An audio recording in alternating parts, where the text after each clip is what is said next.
Hello everyone, welcome to chemistry class. In today's lecture, we will discuss the analysis of organic compounds. Now we have organic compounds. These are the compounds of carbon. Now all organic compounds contains carbon. Along with this carbon, there are some other elements which is associated in this organic compounds. So we have carbon, and the elements left we have hydrogen, we have chlorine, bromine, iodine, fluorine, we have nitrogen, we have phosphorus, and we have some other metals also. So now we will analyze the presence of these elements in a given sample of organic compound. Now this analysis of organic compounds is what we call as qualitative as well as the quantitative analysis. So qualitative analysis means we will just detect the presence of the elements in these organic compounds. Once we detect the presence of a particular element, the next step is to find the quantity of that element present. How much of that element is present in terms of the percentage. That deals with the quantitative aspect. Now first we'll detect the presence of elements in these organic compounds. So we are starting with qualitative analysis of organic compounds. So heading is qualitative analysis.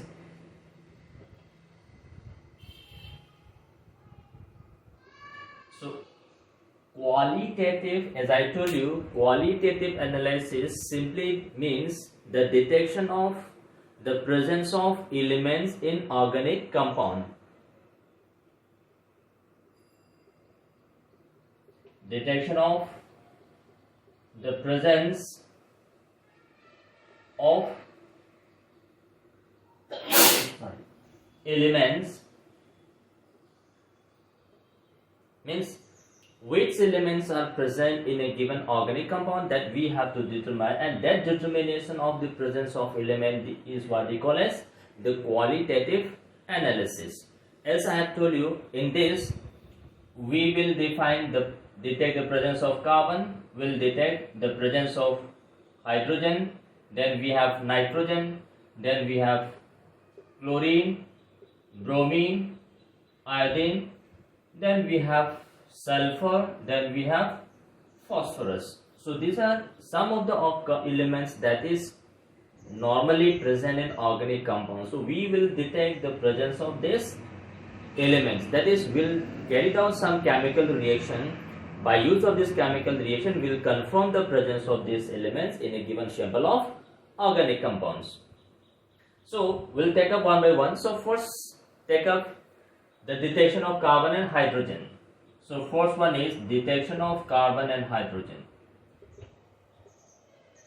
Carbon and hydrogen. We will detect the presence of carbon and hydrogen. Though we all know all organic compounds contains carbon and hydrogen, but still we will confirm by use of a chemical reaction that the given sample of organic compound contains carbon as well as hydrogen. So we have first, that is detection of carbon and hydrogen. Now in this detection of carbon and hydrogen, what we do is we take a sample of organic compound, a small amount of organic compound, and this organic compound is taken in a test tube. So we take a test tube. In this test tube we place the organic sample. Now to this organic sample we add cupric oxide. So we have a glass tube. To this glass tube we add organic compound whose sample is to be analyzed, and this is mixed with cupric oxide. This glass tube is fitted with a delivery tube. The delivery tube contains a bulb to which we have placed anhydrous copper sulfate, and the end of this delivery tube is dipped in a solution of lime water. Now we heat this mixture, and this process, carbon which is present in the organic sample is oxidized to carbon dioxide. So we will detect carbon in the form of carbon dioxide. So all carbon which is present in the organic sample is oxidized to carbon dioxide, and the hydrogen which is present in the organic compound is oxidized to water. So hydrogen is detected in the form of water and carbon in the form of carbon dioxide. So the reagent used for this detection of carbon and hydrogen is cupric oxide. So we take this organic compound, assume this organic compound contains carbon and hydrogen. This is organic compound. Now this organic compound containing carbon hydrogen is heated with cupric oxide. Now this cupric oxide, this is oxidizing agent and this is heated. Now we mix these two in a test tube and this is heated. When this carbon present in organic compound is oxidized to carbon dioxide gas and hydrogen present in organic sample is oxidized to H2O. Now we will detect this carbon dioxide and water. So carbon in the form of carbon dioxide. So if in this chemical test, if carbon dioxide is detected, that means this carbon dioxide is exclusively coming from organic compound because we haven't added any carbon compound except this organic compound. So once we detect the presence of carbon dioxide gas, that means the sample contains carbon. Then now we have to detect the presence of hydrogen. Now this hydrogen is detected in the form of water. Now we will detect the formation of water in this chemical reaction because we are taking this organic compound plus cupric hydroxide, this is solid. दोनों को Hicks किया. Hicks करने से if suppose there is a formation of water, then we will track this water. So once we detect the presence of carbon dioxide and water, then we are confirmed that the organic sample contains carbon and hydrogen. So this is the reagent that is used for detection of carbon and hydrogen. So we heat the sample with cupric oxide, carbon is oxidized to carbon dioxide, hydrogen into water. Now detection of carbon dioxide. So carbon is carbon dioxide. This test is what we call as lime water test. By lime water test. Now we take this, let's see the reaction. We have converted carbon into carbon dioxide. So the gas that is released during this process is passed through the delivery tube and the gas delivery tube is dipped in a solution of lime water. So now this carbon dioxide, when this comes in contact with lime water, that is aqueous solution of calcium hydroxide, this is what we call as lime water. This is lime water. So lime water is calcium hydroxide. So we pass this gas to this lime water through the delivery tube. When this combines with lime water calcium hydroxide, this gives you a white precipitate of calcium carbonate, that is milky white. So the moment this carbon dioxide comes in contact with lime water, immediately there is a formation of milky white solid banega. So once this milky white solid is formed, we confirm that the system, the gas is nothing but the carbon dioxide. But what is happening is, because we are passing through this carbon dioxide is present in large excess. So when carbon dioxide, more amount of carbon dioxide is passed through the solution. So we take this carbon dioxide gas, then we have calcium carbonate solid, plus we also have a water because we are taking aqueous solution. So when carbon dioxide is passed through the solution in excess quantity, this calcium carbonate, which was white solid, now is converted into a soluble salt of calcium bicarbonate. That is soluble bicarbonate. So initially now carbon dioxide, when it comes in contact with lime water, there is a formation of milky white precipitate of calcium carbonate. So milky white solid is nothing but the calcium carbonate. But if excess amount of carbon dioxide is passed through, then this carbon dioxide further combines with this milky white solid in presence of water. When this is converted into colorless soluble bicarbonate, this is because after this white color, if excess is passed through, then it becomes colorless. Now we take this colorless solid, calcium bicarbonate. This is colorless. Now this colorless calcium bicarbonate, if suppose इसको further heat करेंगे, bicarbonate decompose to give you carbonate plus carbon dioxide gas is released plus H2O. So again white color reappears. So this sequence of reaction confirms the presence of carbon dioxide. So once carbon dioxide is confirmed, we say that the organic sample contains carbon. So again I repeat the reaction. Carbon is detected in the form of carbon dioxide. We pass this carbon dioxide to a lime water. When this comes in contact, immediately white color precipitate of calcium carbonate is formed. But this again, to this solid, if excess of carbon dioxide is passed through, this white color, this appears to a colorless soluble compound, and that colorless soluble compound is calcium bicarbonate. And if again this soluble colorless substance, if suppose this is को heat करते हैं, then again white color reappears because this bicarbonates decompose to give you carbonate, carbon dioxide, water. So again this white color, milky white color reappears. So this sequence of reaction confirms the presence of carbon dioxide, and the carbon dioxide confirmed means the organic sample contains carbon. So we detect carbon as carbon dioxide. Then now look at this detection of hydrogen. Hydrogen as H2O. Now as I told you, this test tube containing this mixture is fitted with a delivery tube, and this delivery tube also contains a bulb to which we place this copper sulfate anhydrous, and the delivery tube is inserted in a solution containing lime water. Now look at this. We have to detect the presence of this water. Now after this reaction, hydrogen is oxidized to water, and now this water goes through the delivery tube, and this delivery tube contains copper sulfate anhydrous.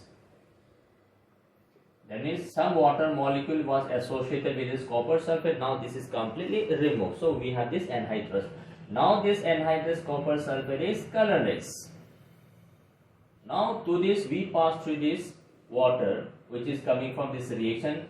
When this combines with copper sulfate, this is converted into copper sulfate pentahydrate, which is again a solid. Now this copper sulfate pentahydrate, it is blue color solid. So initially copper sulfate anhydrous was colorless. Now to this we pass to the gray mixture coming from this reaction. Now the water molecules will be absorbed by this copper sulfate when this is converted into pentahydrate. Now this hydrated salt of copper sulfate, this is hydrated copper sulfate. This hydrated copper sulfate is blue color. So change in color from colorless to blue color. This is because of the absorption of water molecules by this copper sulfate anhydrous. So this confirms the presence of water. Now once water is confirmed, that means the sample contains hydrogen, because all the hydrogen present in water, that is coming exclusively from this organic sample, because in this sequence of reaction we haven't added any hydrogen or hydrogen related compound. So all this hydrogen present in organic compound, this is exclusively coming from organic compound, that is hydrogen. So we detect carbon as carbon dioxide and hydrogen as water, and this is a chemical reaction that we use to identify the presence of carbon and hydrogen in a sample of organic compound. Then we have now looked at detection of nitrogen, sulfur and halogen. Now these three elements, nitrogen, sulfur and halogen, is detected by a test known as Lasagne's test. Now first of all, let me give you some important criteria, important idea about this test. Now nitrogen, sulfur and halogen is covalently bonded to carbon in organic compound. Now once these elements are covalently bonded to the carbon in organic compound, detection of this element is not an easy task. Means when we have this nitrogen, sulfur and halogens covalently bonded into carbon, then we cannot detect this directly. So direct detection is not possible because these elements are covalently bonded to carbon. Now what we have to do is we have to carry out indirect test. Now this covalently bonded nitrogen, sulfur and halogen is converted into some ionic compound which is soluble in water. So we convert this nitrogen into a particular form of ion, sulfur into a particular ion, then halogen into a particular ion, and that ion must be soluble in water, and from that soluble, aqueous soluble salt containing those ions, we detect those ions.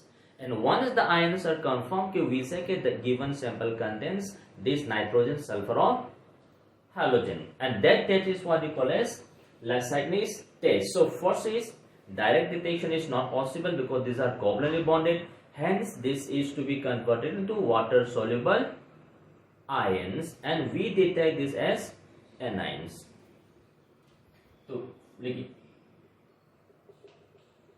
direct detection is not possible because they are covalently bonded, hence they are converted into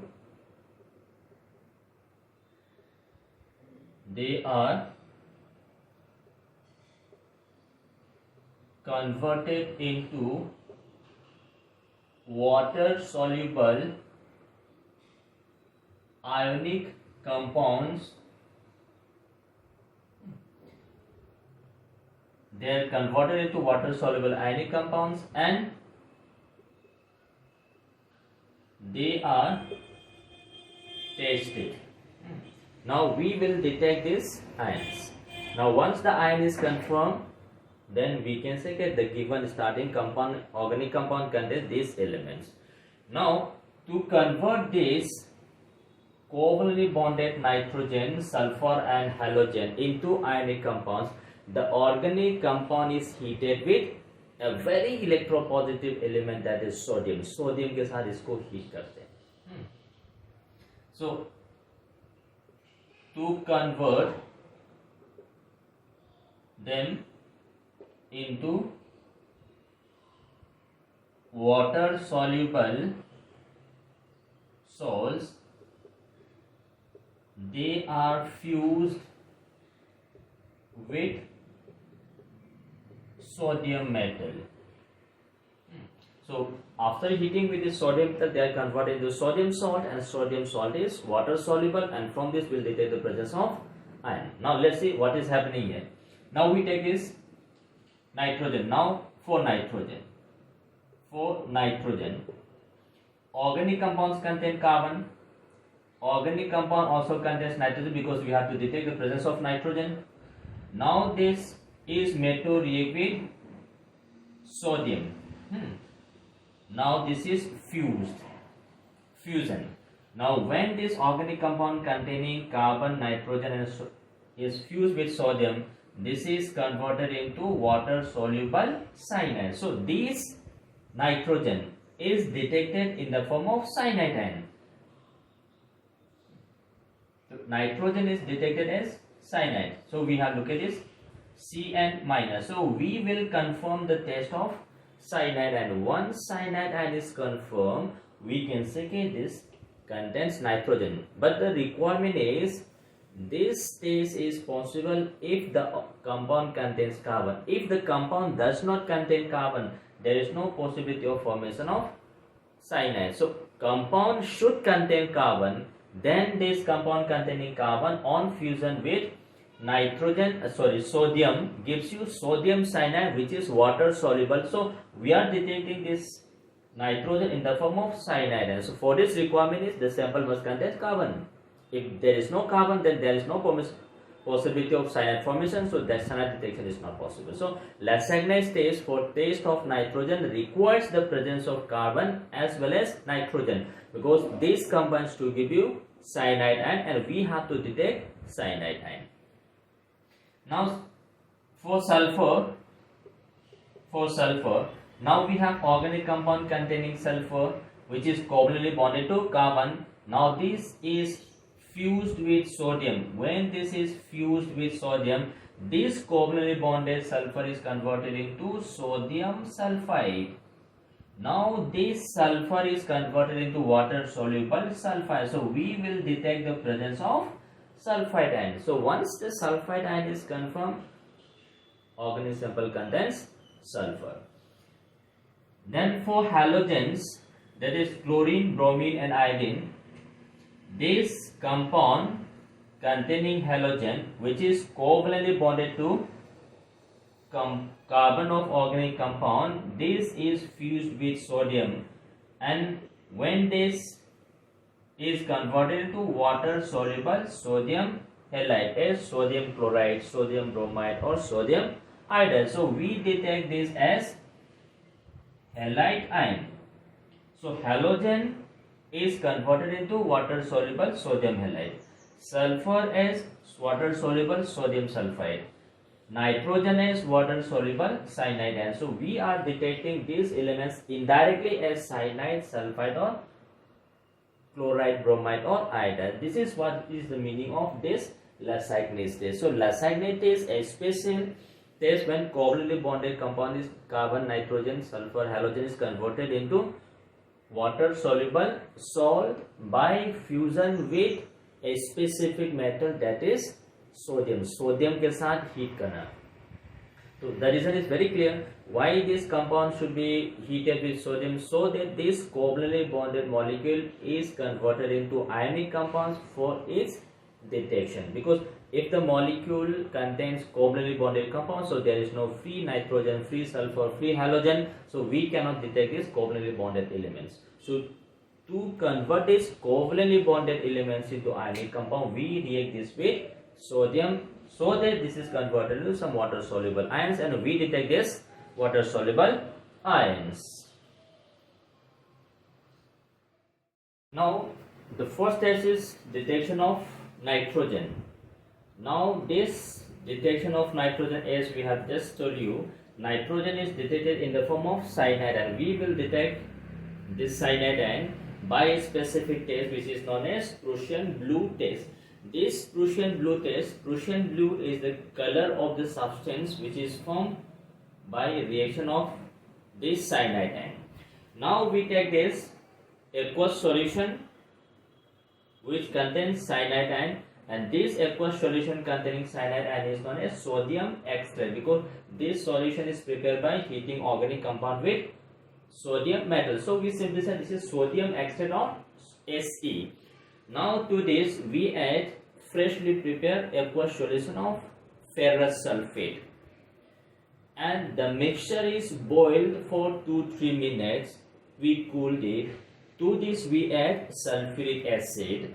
When there is a formation of deep blue or Prussian blue color, the formation of this Prussian blue color confirms the presence of cyanide ion, and once the cyanide ion is confirmed, we say that the organic sample that we analyze contains nitrogen. So nitrogen is indirectly detected in the form of cyanide ion. So what is happening is, this sodium extract, means this is the aqueous solution of these ions which is made by fusion with sodium hydroxide in water. So solution is basic because of the presence of sodium and water. Sodium reacts with water to give us sodium hydroxide. So now look at this, we have this sodium cyanide from sodium extract. Now to this we add ferrous sulfate. Solution is alkaline medium. First this combines to give you green color precipitate of ferrous hydroxide.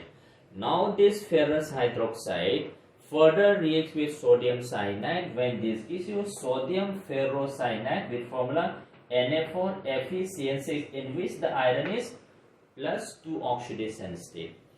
Now this sodium ferrocyanide reacts with ferric sulfate.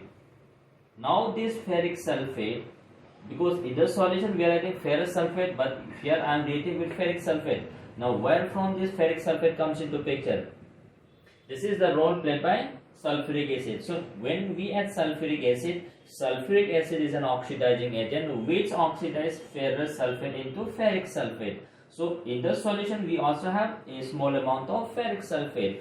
This is the role played by sulfuric acid. So the ferric sulfate present in the solution combines with sodium ferrocyanide. When this sodium is replaced by ferric ion, and this forms a complex, and the complex formula is Fe4FeCN6. Now the iron which is present outside this square bracket, this iron is in +3 oxidation state, and the iron which is present in the square bracket, this is +2. This compound is known as ferric ferrocyanide. This ferric ferrocyanide is what we call as the Prussian blue color. The color of this complex ferric ferrocyanide is Prussian blue, and the formation of this Prussian blue confirms the presence of cyanide ion, and this confirms the presence of nitrogen. If the organic compound contains both nitrogen and sulfur during this Lacsagne stage, this reacts this way. So we have, if both nitrogen and sulfur is present in the organic compound, this on fusion with sodium, this gives you water soluble sodium thiocyanate, NaSCN. So this is SCN minus thiocyanate.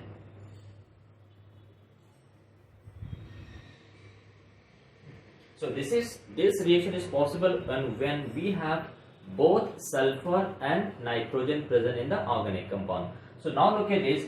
If in this stage for nitrogen, if this thiocyanate is formed, then this ferric ion which is present in the solution coming from oxidation of ferrous with ferric. Now this ferrous ion combines with this thiocyanate ion, and this gives you ferric thiocyanate, which is blood red color.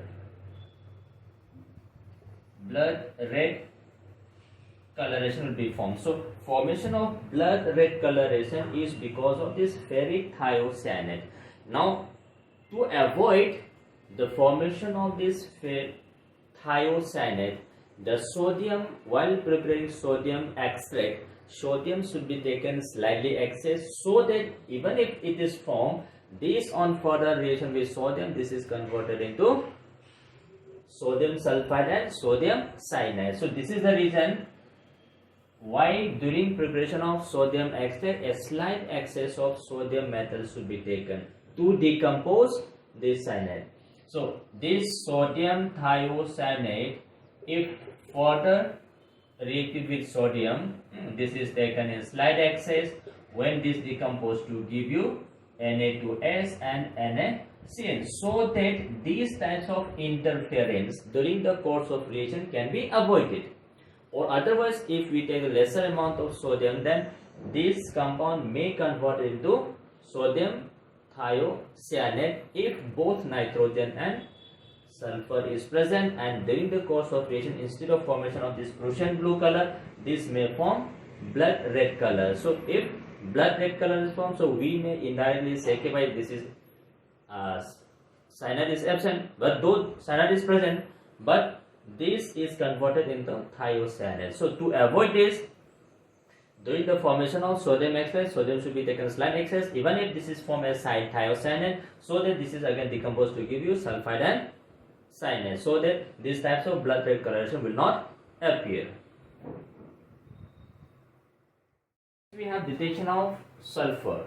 Now during this Lacsagne extract formation, yes, sodium extract formation, this sulfur was converted into water soluble sulfide. So we have this sodium sulfide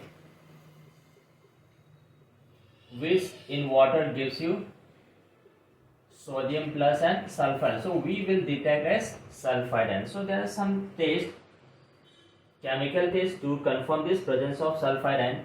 First is sodium nitroprusside test. Nitroprusside test. This is the name of the reagent which is used for this detection of sulfide ion. Now we take 2 ml of sodium extract containing this sodium sulfide. To this we add this reagent sodium nitroprusside. When this gives you deep violet color solution. Deep violet coloration. So formation of deep violet coloration when we add sodium nitroprusside to this aqueous solution containing sulfide and confirms the presence of sulfide. So let's see the reaction. In this sodium extract we have this sodium sulfide, that is aqueous solution. Now we add sodium nitroprusside. Na2 Fe CN5NO. This compound is what we call as sodium nitroprusside. This is the formula of sodium nitroprusside. Now this reacts with sodium sulfide when this gives you deep violet color solution, that is Na4 FeCN5NOS. This particular complex is responsible for the deep violet color. So the formula of this deep violet color is this is, and this is coming from reaction of sodium nitroprusside with sulfur. So this is a specific test for sulfur, that is sodium nitroprusside when a deep blue color solution is formed. So this is first test. Second test is lead acetate test. Lead acetate test. So in this particular we are using lead acetate. That means we take this 2 ml of this sodium extract plus we take this lead acetate CH3COO, that is lead acetate. Now this reaction is carried out in presence of acetic acid, that is medium. Now we take this sodium extract. To this we add this lead acetate as a reagent, and the reaction is carried out in presence of this, because this solution is basic. Sodium extract is basic due to the formation of sodium hydroxide when sodium combines with water. So we have to acidify this basic solution, and for this we use acetic acid. Now after acidification with acetic acid we add this lead acetate. Now when this gives you black color precipitate, black color precipitate. So this formation of black color precipitate confirms the sulfide. Let's see. We have sodium sulfide, that is aqueous solution. This combines with lead acetate, and in this look at this, lead is +2 state. Now sulfide ion combines with lead to give you lead sulfide. This lead sulfide is a solid whose color is black. So formation of black color is because of this lead sulfide, and this goes into solution as sodium acetate. Sodium acetate, which is water soluble, ये पानी में चला गया. So the formation of black color, that is lead acid sulfide, is coming from the sulfide ion present in the aqueous solution of the sodium extract, and the lead ion that is being introduced in the reagent, that is lead acetate test. The third test is cadmium acetate test. Cadmium acetate test. This is almost parallel to that of this lead acid test. where we take 2 ml of this aqueous solution of sodium extract plus we add cadmium acetate instead of lead acetate. Solution is acidified by use of this acetic acid. When this gives you yellow color precipitate. Yellow color precipitate. Now yellow color precipitate is because of the reaction between sulfide ion and cadmium. So we react this CH3COO whole twice in presence of this acetic acid as a medium for acidification. When this gives you cadmium sulfide solids. Cadmium sulfide is yellow. Plus this goes into solution as sodium acetate, which is water soluble. So this is cadmium acetate. So by this cadmium acetate, lead acetate or sodium nitroprusitis, we confirm the presence of sulfide ion. Once the sulfide ion is confirmed, the organic compound, that is the original sample, contains sulfur as an element. We never know whether this is the what is the exact quantity of, that is not known to us. We simply detect the presence of this sulfur. Now one thing that we have to keep in mind for this second or third reaction, lead acetate, TACE and cadmium acetate, for the acidification of this sodium extract we use acetic acid. Now instead of this acetic acid we cannot take sulfuric acid. What is it? For acidification of sodium extract we cannot take sulfuric acid instead of acetic acid. So now look at this, during this lead acetate test we use this acetic acid for acidification of this sodium extract. Now instead of this acetic acid we cannot take sulfuric acid. The reason being, lead ion present in this lead acetate combines with sulfate ion coming from sulfuric acid, and this gives you white color insoluble precipitate. So now look at this. I hope the reason is clear to you. For the acidification of this sodium extract in this lead acetate test, instead of this acetic acid we cannot take sulfuric acid, because the lead ion which is present in lead acetate reagent will combine with sulfate ion coming from sulfuric acid, and these forms insoluble white precipitate. Even if the compound contains sulfide ion, this lead ion will be precipitated as lead sulfate. So there may not be formation of black color precipitate. So this will hinder the detection, or this will interfere in the detection of sulfur ion. To prevent this, we have to choose a particular acid which does not interfere. Now already आपके पास solution reagent is lead acetate. We are using acetic acid. So acetic will also give you acetate. So acetate will not interfere in the reaction. So to avoid this interference, we have to choose a particular acid. This is the reason why we cannot take sulfuric acid instead of this acetic acid in the lead acetate test for detection of sulfur in Lassagn's test. Now next we have detection of halogens by this Lassagn's extract. The group reagent used for detection of this halogen, that is chlorine bromine iodide as chloride bromide iodide, from this Lassagn's extract is silver nitrate aqueous solution.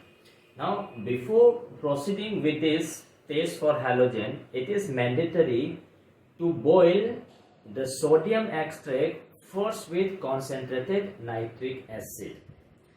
The reason for this boiling of this sodium extract with concentrated nitric acid is, if the sample contains nitrogen and sulfur, then these nitrogen and sulfur will interfere in the detection of halogens. So just to remove this interference, we need to remove this sulfur and nitrogen from the sodium extract so that this does not interfere in the detection of halogen. So a point to be made is, before proceeding with the test for halidine, the sodium extract should be boiled off with concentrated nitric acid. This is to remove cyanide ion and sulfide ion if present from the sodium extract, otherwise it interferes in the detection of halogens. So even if halogens are absent, then this, if cyanide or sulfide is present, this may give the similar color substance similar to that of halogen. So we may be under the influence by this contains halogen, though in fact halogen is absent. So to remove this confusion or interference during the test of halogen, is mandatory to boil the solution with concentrated nitric acid so that cyanide and sulfide is completely removed before testing with these halogens. Now what is happening is, this cyanide ion combines with this group reagent silver ion, that is coming from silver nitrate. When this gives you white color precipitate, or this sulfide ion may combine with this Ag plus, and this gives you black color. So to remove these types of interference, we have to remove first this cyanide and sulfide by boiling with concentrated. So what is happening is, if the organic compound contains, look at this, sodium cyanide, now this is boiled with nitric acid concentrated, boiled here. When this cyanide is removed as HCN, to HCN gas we will remove, cyanide will remove from the mixture as HN, and this gives you sodium nitrate. So now we are removing this cyanide as HCN gas. Similarly, if the sample contains sulfide, this reacts with nitric acid concentrated followed by boiling. When this is removed as hydrogen sulfide gas, plus we have sodium nitrate. So we are removing this cyanide as HCN, sulfide as hydrogen sulfide, that is volatile gas. So this is the reason why we have to boil this solution first with concentrated nitric acid before proceeding the test with silver nitrate for halogens. So this is the interference that is likely to pose. This is white color, this is black color. This is how we remove this sulfide and cyanide. Now once we have this, we detect this halogens. So first look at this. We take this 2 ml of sodium extract. To this we add silver nitrate. This gives you white precipitate soluble in aqueous ammonia. So there is a formation of white color precipitate soluble in aqueous ammonia. Then chloride is confirmed. So if chloride is confirmed, then organic compound contains chlorine. So what is happening is, if we have chloride, then this is present in the form of NaCl. So NaCl aqueous combines with silver nitrate aqueous. When this gives you white color precipitate of silver chloride, this is white color, or this silver chloride is soluble in aqueous ammonia. So when we add this reagent, if there is a formation of white color precipitate, then we will further check if this is soluble in aqueous ammonia or not. If this is soluble, then this is confirmed AgCl. If AgCl is confirmed, the organic compound contains Cl. Now this is the reason why we have to remove this. Now even if Cl minus is absent, if nitrogen is present, this may form white color precipitate of silver cyanide. So this is what we call as interference. Second, we take this 2 ml sodium extract. To this we add silver nitrate solution. If there is a formation of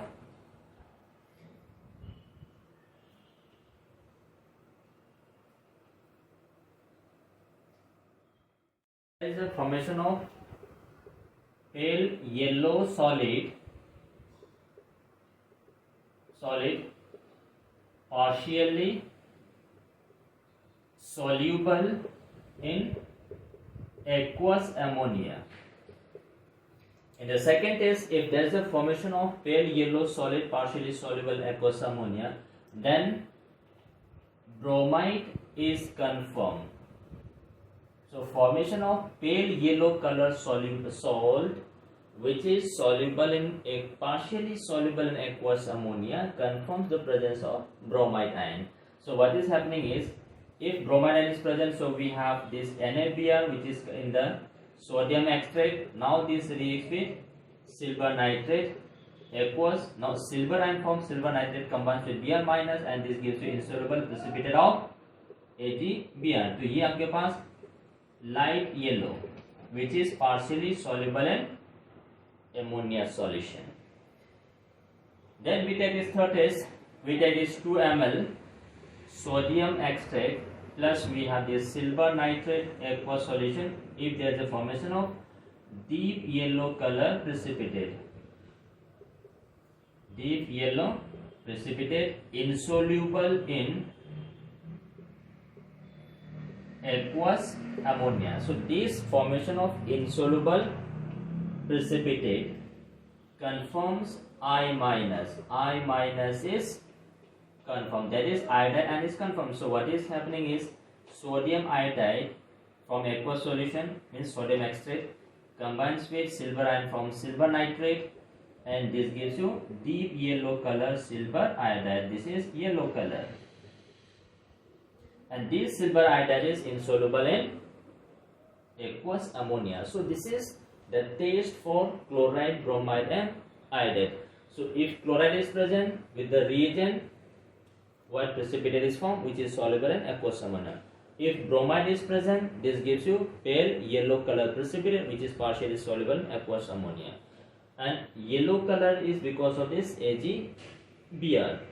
If iodine is present as iodide iron, this by this reaction gives you deep yellow color precipitate, that is silver iodide is formed which is insoluble in aqueous ammonia. So this is the detection of halogens by this Lessig-Leigh test. So these three elements, nitrogen, sulfur and halogen, is detected from its aqueous solution in the form of ions, anions, and this anion is prepared by fusion of this organic compound with sodium metal so that the covalently bonded element is converted into ionic bond.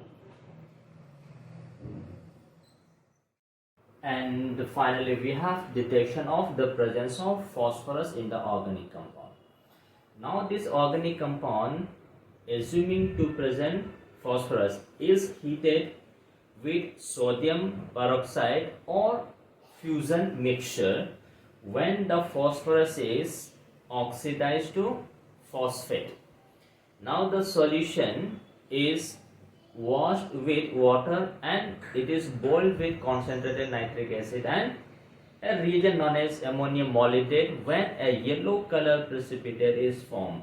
If this reaction sequence is confirmed, then the phosphorus is present. So what is happening is, we take this organic compound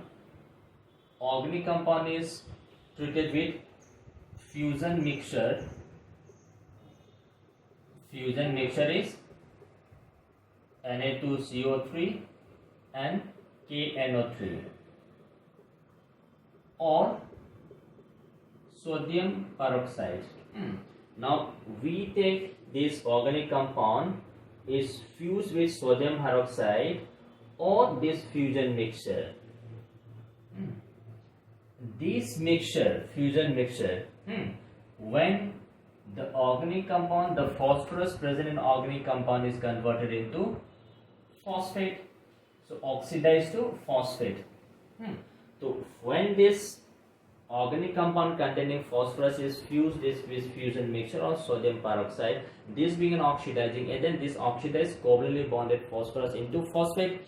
Now this phosphates, this is washed with water. Now this is boiled with concentrated nitric acid and ammonium molybdate.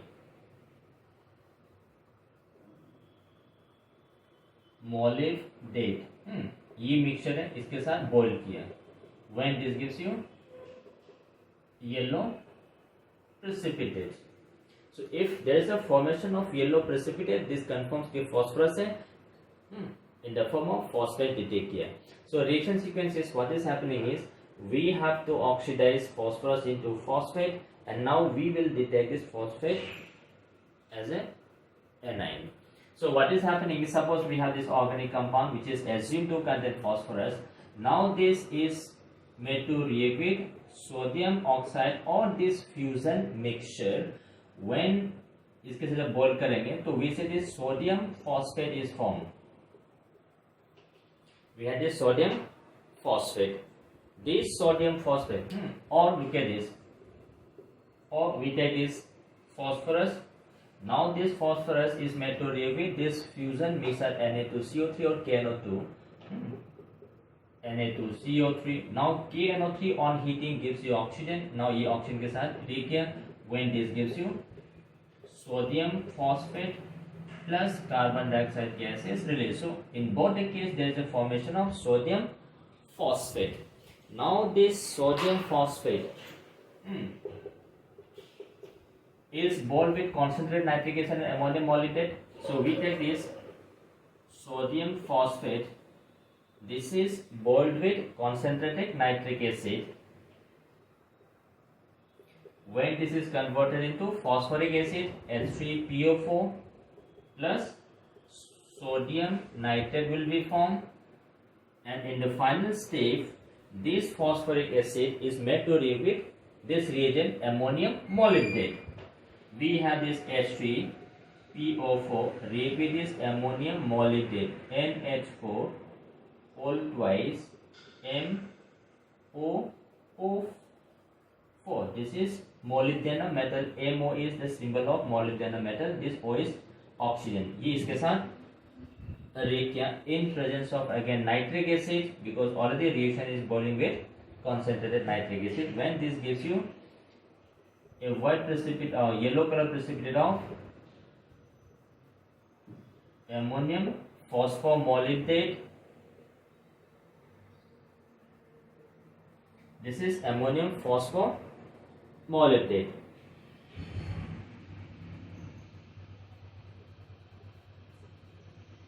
Ammonium phosphomolybdate, which is yellow color.